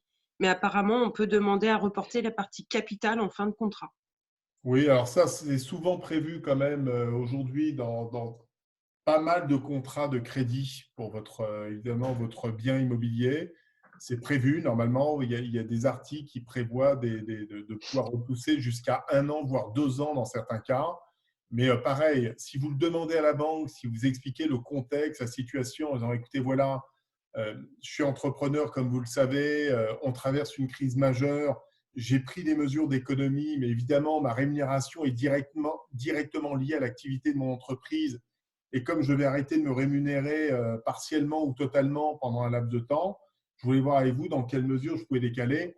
Normalement, si vous l'expliquez, s'il n'y a pas eu de litige, normalement, vous devriez pouvoir l'obtenir sans trop de difficultés. Et ça vaut le coup de le faire. Hein. Je veux dire, le coût de l'argent est tellement faible aujourd'hui. Bon, ben voilà, ça vous coûtera 1 an de plus, effectivement, en échéancier. Mais si ça peut permettre de mettre la trésorerie de côté, puis à la limite, si vous récupérez plus rapidement l'argent, rien ne vous empêchera de rembourser par anticipation. Mais faites-le parce qu'encore une fois, la trésorerie, c'est le nerf de la guerre. Alors, Laurent pose la question. Nicolas, vous êtes conseiller en ressources humaines. Quels sont thèmes, sujets qui, à votre avis, seront demandés par vos clients dans les semaines et mois à venir? Alors, les thèmes sujets d'actualité en ce moment, c'est toute la réorganisation du travail qui va être un enjeu majeur. Je pense encore une fois que la crise va générer beaucoup de changements organisationnels. Certaines entreprises étaient totalement réticentes au télétravail. On peut supposer qu'avec le confinement imposé par les circonstances, certaines vont peut-être découvrir que c'était peut-être pas si mal que ça. À l'inverse, il y en a peut-être qui vont penser exactement l'inverse aussi, hein, mais je pense que ça va profondément changer nos habitudes et notre manière de travailler. On va toucher à l'organisation du travail, on va toucher effectivement donc au chômage partiel. Ce qu'on ne mesure pas évidemment, c'est que bon, la crise de 2008, et on ne va pas être trop anxiogène, mais je rappelle que la crise de 2008, elle avait généré 22 millions de chômeurs au niveau mondial. Hein. On a mis 2 ans et demi pour s'en remettre, et vous connaissez les chiffres de la France. Hein, c'est la fameuse époque où on a gagné 1,5 million de nouveaux chômeurs en 1 an. C'est la raison pour laquelle, d'ailleurs, le gouvernement a à attaquer très vite, massivement et tout de suite en mettant en place un dispositif de chômage partiel pour dire en gros aux chefs d'entreprise, ne licenciez pas, gardez vos talents, gardez vos compétences, on court à 100%. Voilà, on préfère faire cet investissement lourd parce que quand ça repartira, vous aurez la matière première plutôt que de devoir relicencier 1,5 million de personnes, comme le font d'ailleurs les États-Unis, où ils licencient par vague de millions, et puis derrière, être dans l'obligation de mettre 2 ans, 3 ans, 4 ans, 5 ans pour revenir à l'état normal tel que l'a vécu. Donc ça, je pense que c'est une bonne mesure du gouvernement. Maintenant, il va quand même falloir gérer toute cette réorganisation du travail, parce qu'encore une fois, il ne s'agit pas d'être chez soi, c'est quand même pas si simple de travailler en télétravail, et ce n'est pas fait pour tout le monde. Donc ça demande quand même une certaine organisation et une certaine souplesse.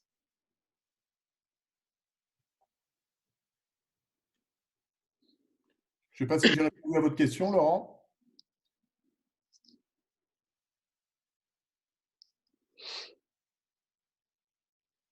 Il va écrire. C'est fait. Voilà. J'écris, d'autant vous le dire en direct. Oui, tout à fait. Merci beaucoup. C'est Laurent. Cédric, à propos du chômage partiel, l'État a dit qu'il y aurait des contrôles. De quelle nature seront-ils? C'est l'inspection du travail, bien évidemment. Notre bonne vieille inspection du travail.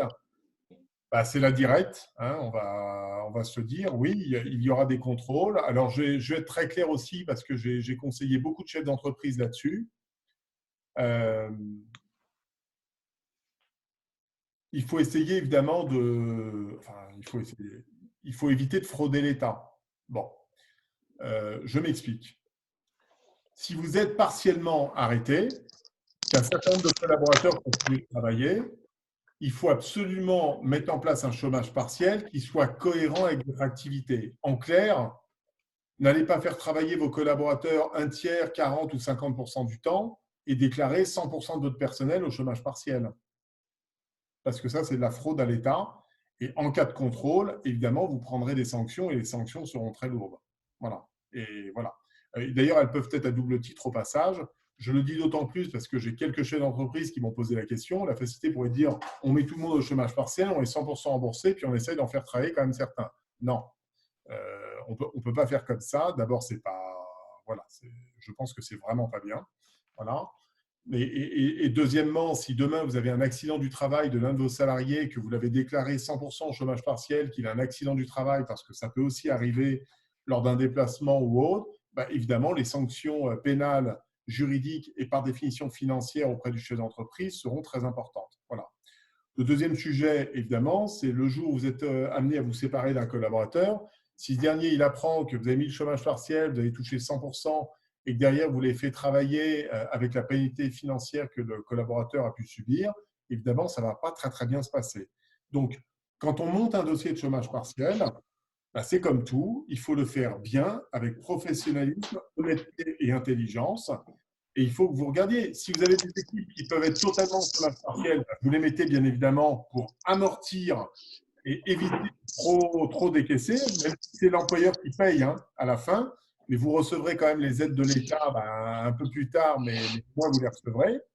Et à l'inverse, si vous avez, par exemple, je vais reprendre mon exemple du début de ce webinaire, imaginez que vous gardiez votre assistante à temps plein pour faire finaliser de la facturation et faire du recouvrement à temps plein avec l'objectif de rentrer les factures non réglées sur le compte bancaire. Évidemment, elle, vous la maintenez en tant que salarié et puis vous ne la mettez pas au chômage partiel. Voilà. Je pense qu'il faut faire les choses correctement sur le sujet. Et le contrôle, pour répondre à Cédric, c'est la directe. Donc, c'est l'inspection du travail qui peut être fait de manière spontanée après la période de crise ou tout simplement sur dénonciation aussi, bien évidemment, d'un collaborateur ou autre sur le sujet. Voilà.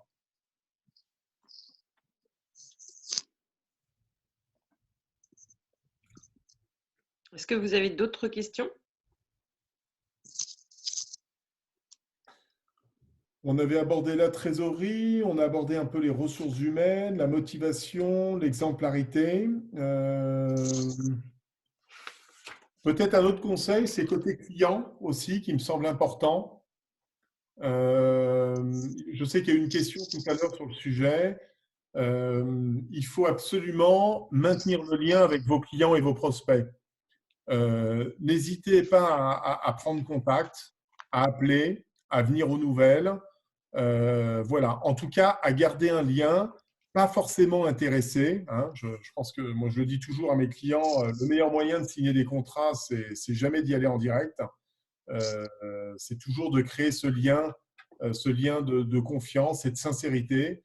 Je crois que ces périodes de confinement nous poussent tous d'ailleurs à être beaucoup plus sincères, beaucoup plus francs, beaucoup plus directs, parce qu'on est touché, parce qu'il y a de l'émotion, parce qu'il y a tout ce qu'on a un petit peu évoqué tout à l'heure. Mais en tout cas, il faut absolument préserver le lien avec vos clients et vos fournisseurs. C'est essentiel. On peut demander, je ne l'ai pas abordé tout à l'heure, à un fournisseur, par exemple, si vous lui devez beaucoup d'argent, n'oubliez pas qu'en face de vous, ils sont aussi très stressés, ils sont aussi inquiets, parfois pour leur job, pour leur entreprise. Ils sont aussi parfois désorganisés. Et vous verrez que souvent, quand vous prendrez l'initiative de les appeler, d'échanger avec eux, vous constaterez une forme de soulagement et vous arriverez à trouver des solutions et vous arriverez à trouver des arrangements, des négociations, soit sur des délais de livraison, soit sur de la production, soit sur des délais de paiement, mais vous arriverez à trouver des solutions. Ce qui est terrible dans ces périodes dites de crise, c'est lorsqu'on finalement on ne se parle pas, on attend, on est dans une position très, très attentiste, on reste figé un petit peu, ce que j'appelle les deux pieds dans la glaise, et puis derrière on attend. Résultat, la pression monte, puis après il y a quelque chose comme par exemple un banquier qui vous appelle en disant « Dites donc Nicolas, vous êtes arrivé à découvert, il n'y a plus de rentrée d'argent », et là, boum, la pression monte, vous appelez le client qui vous devait l'argent, et là généralement c'est des propos qui peuvent être un peu plus stressants, un peu plus forts. Et donc derrière, on génère une situation de tension, alors que si on l'avait traité à froid, eh bien, on aurait pu trouver vraisemblablement un accord. Un client qui vous doit de l'argent, qui vous dit « j'ai pas les moyens », eh bien, vous négociez. Écoutez, vous me devez 8 000, est-ce qu'on pourrait pas, normalement, vous deviez nous payer à 45 jours, bon là, je comprends, vous êtes en difficulté, est-ce que vous pourriez nous verser un acompte de 2 000 € ou 2 500 € sur cette facture, puis de prévoir un échelonnement pour la suite. Voilà. C'est toujours de repartir avec quelque chose, mais toujours d'enclencher le dialogue et de jamais rompre finalement cette relation de confiance que vous avez pu établir avec un fournisseur ou avec un client. T'es d'accord, Guillaume? Oui, complètement d'accord. Ouais. Ouais. Je n'ai pas grand-chose à rajouter sur ce point. Bon. Alors, je vois, hyper d'accord aussi, Laurent. Bon, bah, parfait. Moi, c'est… Oui, c'est bon. Après. Excusez-moi, c'est les enfants. Non, voilà. Et c'est pareil d'ailleurs également avec un banquier. Moi, je me souviendrai toujours, je vais vous raconter une petite anecdote. Dans mon bouquin, j'avais écrit un chapitre qui s'appelle « Le contrat décisif ». Je m'en souviendrai toujours. C'était un énorme appel d'offres. Donc, je savais que j'allais mettre mon entreprise en redressement judiciaire le 30 juin. Et en février, on reçoit un gros appel d'offres qui représentait 25% de notre chiffre d'affaires, avec 266 recrutements à la clé sur une période d'1 an. Je décide de répondre évidemment à l'appel d'offres. On met le paquet, on travaille samedi, dimanche, les équipes, etc. Il y avait 8 concurrents en face de nous. Et figurez-vous qu'on arrive finaliste, on fait la soutenance et j'apprends le 10 mai que c'est mon entreprise Solic qui a remporté le contrat. Et moi, je sais en tant que dirigeant que le 30 juin, je vais mettre en redressement judiciaire mon entreprise. Je le sais. Mais les autres ne le savent pas. Lorsque j'ai dû mettre en redressement judiciaire, et alors même qu'on avait gagné cet important contrat, la première chose que j'ai faite en sortant du tribunal le 30 juin, c'est que j'ai appelé mon client, le directeur administratif et financier, le directeur des achats, et je les ai informés que compte tenu de la crise financière, j'avais été dans l'obligation de mettre en redressement judiciaire mon entreprise. Il n'a pas fallu 48 heures pour qu'il m'envoie un courrier pour me dire que compte tenu du fait que je mettais en RJ, même s'il y avait une période d'observation ouverte de 6 mois, il se voyait dans l'obligation de rompre le contrat avec nous. Et s'il le faisait, on était mort. Il n'y avait même pas de plan de continuation, on allait directement en cessation des paiements. Ce que j'ai fait, c'est que quand j'ai reçu le courrier, j'ai demandé à parler immédiatement à la présidente, c'était en plus un grand groupe, J'ai appelé la présidente et j'ai demandé un entretien de 15 minutes. Elle me l'a accordé et le lendemain matin, j'ai passé 15 minutes à lui expliquer. Et j'ai écouté même la présidente. Voilà, je lui ai dit, j'ai répondu à cet appel d'offres, j'ai mis en place un plan d'économie. Dans ce plan d'économie, il y a 0 impact sur l'équipe que j'ai promis d'engager si nous étions amenés à remporter ce contrat. On est en capacité de pouvoir produire et de remplir nos engagements. Mais par contre, ce que je vous demande, c'est de ne pas rompre ce contrat. Et moi, en tant que dirigeant, je vais prendre des engagements. Le premier engagement que je vais prendre, excusez-moi, le premier engagement que je vais prendre, c'est que le 30 de chaque mois, je transmettrai à votre DAF et à vous-même mon résultat d'exploitation de mon entreprise. Le deuxième engagement, c'est que j'aurai une copie de tous mes soldes bancaires avec la situation de ma trésorerie. Et le troisième engagement, c'est que j'ai prévenu mon administrateur judiciaire. Vous serez en lien direct et s'il y avait la moindre difficulté, on s'engage à vous avertir pour pouvoir trouver une solution alternative le cas échéant. Et bien, en ayant ce discours de transparence et d'honnêteté, eh bien, je vous donne dans le mille, mais la réponse de la présidente a été « Écoutez, Nicolas, je crois qu'en 35 ans de carrière, je n'ai jamais eu ça. Vous avez eu le courage et l'honnêteté de venir me voir, de me le dire. Alors moi aussi, en tant que présidente, je vais prendre un engagement. C'est que je ne doute pas un instant de votre capacité à produire. Et l'engagement que je vais prendre est le suivant. C'est que si jamais vous remportez, vous maintenez vos objectifs mois par mois sur cet important contrat, vous émettrez votre facture le 30 du mois et je m'engage, moi, personnellement, à vous payer dans les 7 jours votre facture pour contribuer au redressement de votre entreprise. Et cette présidente l'a fait. Et ça a contribué à sauver mon entreprise, à sauver Solic et à bien sûr motiver toutes les équipes. Voilà. Si je vous ai raconté ça, c'est parce que je crois beaucoup à la sincérité, à l'honnêteté. Parfois, la crise nous tétanise. Parfois, elle nous… Oui, c'est ça. Elle nous tétanise, on n'ose pas. Il faut parler, il faut partager. Je crois que ce moment d'échange que l'on a tous ensemble aujourd'hui, c'est aussi pour ça. Si je décide d'apporter mon témoignage, c'est justement pour vous permettre peut-être d'ouvrir, d'oser, d'agir et faire que demain, vous ayez moins de difficultés et que vous trouviez plus rapidement des solutions dans vos combats respectifs.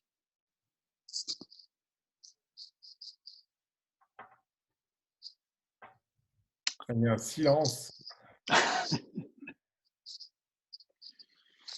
Merci, merci Nicolas. Moi, ça me résonne beaucoup aussi parce que j'ai eu une de mes entreprises qui a été effectivement aussi en redressement judiciaire avant d'être en plan de continuation pendant plusieurs années derrière.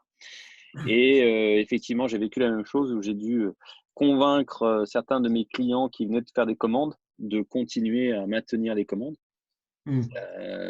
Parfois, on va dire effectivement, en imitant son cœur, en tout cas pour convaincre, et en avançant des choses plus qu'on l'aurait fait dans d'autres cas. Mais oui, c'est ça qui aussi, moi, a permis de passer le cap à un moment donné. C'est de sauver certains gros clients et d'avoir entretenu, même en amont avec eux, une certaine relation qui fait qu'ils m'ont fait confiance. Voilà. La confiance est extrêmement importante, effectivement, avec ses clients pour que ils continuent à nous suivre, surtout dans ces moments difficiles. Si vous voulez, moi, c'est exactement ça. Moi, je crois beaucoup aux valeurs, à la transparence, à l'honnêteté, à la bienveillance. Et en tout cas, ça m'a énormément réussi. Moi, je me souviendrai toujours, puisque certains d'entre vous ont connu cette terrible expérience de mettre en redressement judiciaire une entreprise. Moi, tous mes conseillers, fiscalistes, avocats, etc., m'avaient dit le jour où tu déposes Nicolas, tu ne dis rien, tu ne communiques sur rien parce que tous tes concurrents vont se précipiter dessus et ça va te précipiter et te mettre au tapis. J'ai fait exactement l'inverse. J'ai déposé un 29 juin, j'ai mis en redressement judiciaire mon entreprise un 29 juin. Le 29 à midi, tous les courriers étaient prêts pour les clients et je leur ai expliqué. Voilà la situation que nous traversons, la crise économique, faillite de Lehman Brothers, nanana, etc. Ça fait 14 ans que vous travaillez avec une entreprise comme Solic. Vous connaissez nos valeurs, vous connaissez nos engagements, vous connaissez notre manière de travailler. En tant que dirigeant, j'ai pris mes responsabilités. Je n'ai pas eu d'autre choix que de mettre en redressement judiciaire parce qu'on a perdu 55% de notre chiffre d'affaires. Et pour beaucoup d'entre vous, vous le savez bien, puisque par définition, ils faisaient partie des clients qui avaient rompu, arrêté un certain nombre de contrats. On n'abandonne pas le combat. On a validé un plan de continuation. Voilà. Et ce qu'on vous demande, c'est dans la mesure du possible, c'est de maintenir votre confiance, de poursuivre avec Solic, voilà, pour nous permettre et nous laisser la chance de rebondir. Notre discours de transparence, il a fortement payé. Et très honnêtement, c'est grâce à ça qu'on a pu valider le plan de continuation, dégager des bénéfices, arrêter l'hémorragie et permettre à l'entreprise de rebondir, puis de faire le bouquin ensuite. Voilà.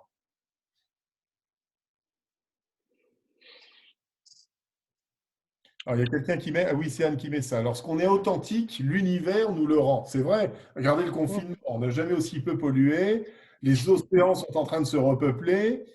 Bon, voilà. Le ciel n'a jamais été aussi bleu pour ceux qui ont du beau temps qu'aujourd'hui. Il n'y a plus un avion dans le ciel. Moi, c'est vrai que j'ai un petit aérodrome à côté de chez moi. Mine de rien, on s'habituait au bruit des avions, des avions, des avions. Et là, maintenant, il n'y a plus un avion. On entend tous les oiseaux, les insectes, les bourdons, le vent. C'est marrant, hein, on redécouvre plein d'autres choses. Alors, ça ne fait pas tourner nos boîtes pour le moment. Il va falloir qu'on transforme, pour certains d'entre nous, il va falloir qu'on transforme le modèle économique. Hein, ça peut avoir de la casse, ça peut être un petit peu compliqué. Mais en tout cas, encore une fois, je pense que dans le mot crise, c'est agir, c'est décider, c'est saisir des nouvelles opportunités. Et il faut vraiment, avec un esprit de combattante et de combattant, il faut vraiment partir au combat, mais au sens noble du terme, avec nos valeurs, avec nos convictions, et surtout avec cette énorme solidarité que l'on peut avoir. Et c'est tout l'avantage de pouvoir, encore une fois, partager ces 90 minutes entre nous, et je trouve ça plutôt réconfortant. Voilà. Anne, tu avais rallumé ton micro, tu voulais dire quelque chose? Oui, je ne sais pas, je l'ai écrit, mais je ne sais pas si je peux l'exprimer plus longuement, mais je suis intimement convaincue. Hein, là, il y a des gens qui me connaissent par le biais de la CPME. Je suis intimement convaincue que ce qu'on est et ce qu'on reste fait ce qu'on va devenir demain. C'est-à-dire que si effectivement on a travaillé jusqu'alors avec empathie, avec bienveillance et dévouement, je pense qu'inévitablement, il y a des belles choses qui vont se produire après. Et je suis assez d'accord sur le principe de dire que la difficulté, ça peut aussi créer des opportunités. Et je pense que sortiront victorieux de cette période tous ceux qui seront battants, ça c'est sûr, tous ceux qui auront, comme vous l'avez dit, armé leur dossier pour qu'ils soient bien acceptés, en tout cas qu'ils soient bien étudiés et du coup qu'il y ait des acceptations derrière. Mais je pense aussi qu'il faudra que ces personnes soient bien entourées et être entourées de gens bienveillants. Voilà. Et c'est pour ça que je parle de ces notions de valeur, de ces notions d'univers. Je pense que quand on est bien entouré, quand on est bien câblé et quand on fait les choses correctement avec des vraies valeurs, il y a des choses qui se passent même en période de crise. Je vais citer juste un exemple. Nous, on a des recommandations, je travaille à la CPME, que certains connaissent. On a des recommandations et qui sont légitimes, c'est-à-dire de ne pas aller quémander quoi que ce soit, ni des renouvellements, ni des adhésions. Et en fait, moi, ce que je fais depuis, alors pas le début, parce que le premier jour, le mardi 14, ça a été terrible. Mais en tout cas, après, j'ai continué à garder le lien avec et mes prospects et mes adhérents. Et il y a des choses qui se produisent alors que je ne fais rien. Alors, je ne fais rien en termes de conquête, mais en tout cas, je fais en termes d'information, je fais en termes de temps que je peux passer avec des gens qui ne vont pas bien et qui ont besoin de l'exprimer. Et tout ça, ça fait qu'il se passe des choses derrière. Voilà. Donc, je pense qu'il faut être confiant dans l'avenir, parce qu'il y aura des moments très difficiles, ça c'est sûr, mais garder confiance dans l'avenir, je pense que c'est indispensable aujourd'hui. Ah, voilà. J'ai toujours dit qu'on manquait de femmes, Anne. Il nous faut plus de femmes chefs d'entreprise. Je ne suis pas chef d'entreprise, j'accompagne les chefs d'entreprise, mais je ne suis pas chef d'entreprise. Non, mais je les vois tellement en situation de désespérance que je pense que de la bienveillance et juste un peu d'écoute et se mettre 5 secondes à leur place, je pense que c'est déjà énorme. Voilà. Bien sûr. Bien sûr. Voilà. Alors, Guy, il a retrouvé ses haut-parleurs ? Non. Ah ben, Anne est très inspirante, bah oui. Je ne connaissais pas Anne personnellement, mais je confirme. Oui, mais ça peut être pris à double tranchant, puis personne ne parle, ça m'inquiète. Ceci dit, il y en a peut-être qui sont en train de roupiller, tout simplement. Hein, c'est l'heure de la sieste. C'est dur, hein, après le déjeuner. Hein. Non, il y a beaucoup de Ouais. micros coupés, j'ai l'impression. Ouais, vous pouvez allumer hein, vos micros, les amis. Hein. Ouais, Allez-y. Hein. Nicolas, moi j'ai une demande. J'ai une Ah, demande merci. un peu Ouais. particulière, notamment pour les. Nous, on accompagne des projets qui viennent de démarrer. Est-ce qu'éventuellement vous auriez un conseil un peu plus particulier pour les personnes qui viennent de démarrer, parce que les activités qui viennent de démarrer ne peuvent pas dire, ben voilà, j'ai fait tant de chiffre d'affaires, j'ai perdu tant de chiffre d'affaires. Elles étaient en démarrage et elles étaient en train de conquérir des clients. Est-ce qu'il y a éventuellement un petit conseil spécifique pour ces entrepreneurs qui avaient commencé à démarrer donc une activité? Alors, il y a des aides qui existent aussi au niveau de BPI. Hein, c'est ce qu'on appelle tous les fonds, toute la partie amorçage. Il y a des prêts de démarrage. Bon, maintenant, il y a le contexte actuel. Alors, je dirais que l'avantage de toute entreprise qui démarre, normalement, elle est censée démarrer ce qu'on appelle avec des coûts faibles, c'est-à-dire un point mort relativement faible. Moi, j'invite à le réduire au maximum et le conseil, donc, essayez de voir avec soit son banquier, soit des investisseurs privés, peut-être d'ouvrir un petit peu le capital si on a un projet qui en vaut la peine. Hein. Je ne parle pas de quelqu'un qui sera auto-entrepreneur. Bon, voilà, là, ce n'est pas possible. Mais s'il y a un vrai projet entrepreneurial avec du développement en phase de croissance, bon, ben voilà, il faut mesurer le besoin de trésorerie et de ne pas hésiter à mobiliser aussi son réseau autour de soi. Hein, parce que mine de rien, aujourd'hui, on le voit bien, des gens qui ont mis beaucoup d'argent en bourse. Bon, aujourd'hui, avec les bourses qui ont perdu 40%, il y en a qui vont commencer à réinvestir après. Mais aujourd'hui, c'est peut-être plus simple parfois d'aller investir dans des PME et de se mettre à plusieurs avec des plus petits tickets pour justement avoir de l'actionnariat privé. Je reprends d'ailleurs une idée de Anne. Hein. Moi, j'ai monté beaucoup d'entreprises d'ailleurs avec des actionnaires privés.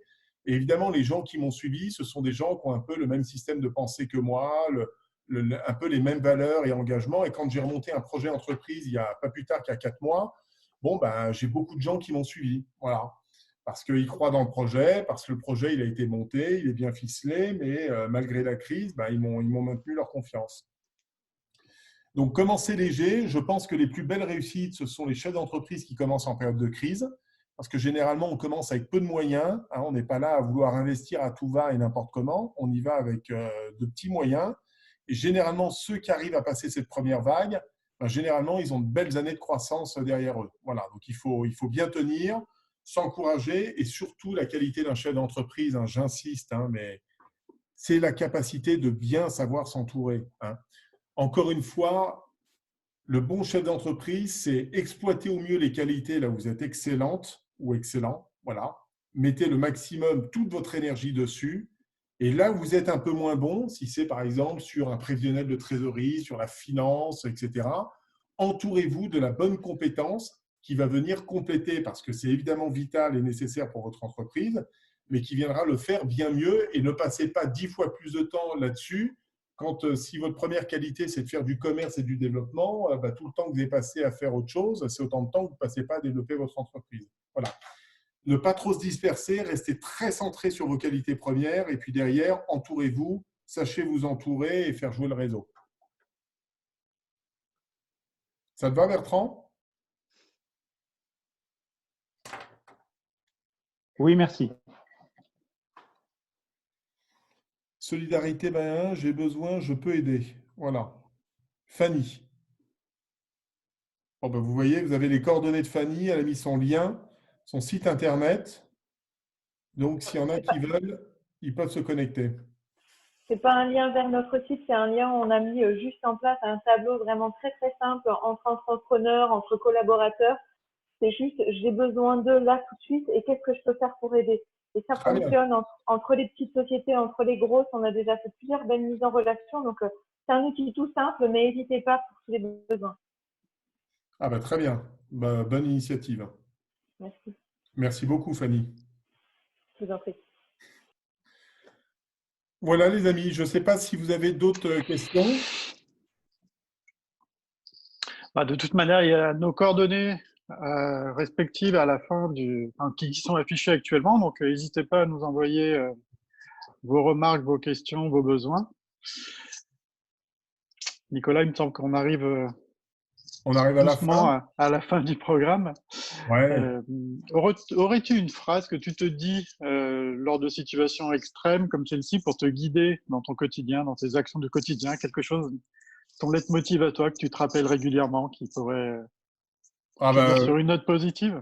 oui, Guillaume, je prends le pari d'une bouteille de champagne sur la phrase qu'il va nous dire, qui est écrite dans mon bouquin, et je te ferai une photo.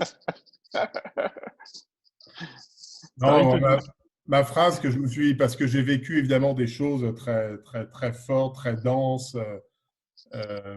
Voilà, et c'est pour ça que j'ai voulu en faire un livre témoignage avec ma petite entreprise a connu la crise. Isabelle connaît bien, mais voilà, c'est être entrepreneur, c'est finir par réussir à force de ne jamais abandonner. Voilà. Et moi, j'ai jamais rien lâché. Dans tous les projets, je peux me prendre les pieds dans le tapis, je peux tomber. Voilà, je tiens toujours mon objectif, j'ai toujours mon point et je veux aller toujours vers le point B. Après, il y a différents chemins pour y parvenir et le plus important, c'est de ne pas lâcher. Voilà, c'est tenir et surtout s'entraider, s'encourager, créer son écosystème, créer son réseau et ne jamais rien lâcher. Voilà, donc si vous voulez terminer sur cette note positive, bah écoutez, prenez-la, elle est gratuite et ça me fait le plus grand plaisir. Guillaume, j'ai gagné une bouteille de champagne. C'est positif, ça, non? Eh ben, tout le monde est content, alors c'est parfait. Elle se l'est auto-administrée quand même. Hein. Ouais. On la partagera tous ensemble, hein, quand même. Hein. Voilà. Bon. Juste aussi, Guillaume, peut-être pour finir, pour nous, pour Second Souffle, on met en place normalement les jeudis du Second Souffle, on se réunit tous ensemble un jeudi par mois. Là, ça va être difficile de se réunir physiquement, mais on remet ça en place dès ce jeudi en termes d'échange. L'idée, c'est qu'effectivement, on échange tous à ces moments-là sur chacun où on est chacun, les bonnes pratiques. Voilà, ça peut être aussi un bon moyen, s'il y en a certains qui veulent se joindre à nous, pour échanger à ce moment-là sur leurs entreprises, sur leurs problématiques. Oui. Voilà. Toutes les informations seront sur le site secondsoufflelyon.org. Voilà. Ainsi que l'enregistrement, on mettra le lien. Oui, tout à fait. Vous avez l'enregistrement. Pour les autres, vous pouvez évidemment vous connecter sur nos différents comptes LinkedIn, tout simplement, ce qui vous permet de suivre, de se connecter. N'hésitez pas. Généralement, on est assez réactifs. Voilà. Et puis, si vous avez d'autres thématiques, d'autres sujets qui vous semblent importants et qu'on peut retraiter dans les jours ou les semaines à venir, écoutez, n'hésitez pas. Et on se fera un plaisir avec Guillaume, Isabelle, de réorganiser si jamais c'est nécessaire. Voilà. Merci à tous, bonne continuation, bon courage et puis prenez soin de vous. Ça marche. Merci à vous. Bonne continuation à tous et pensez à vous laver les mains. Ça marche. Au revoir. Au revoir. Stéphane, je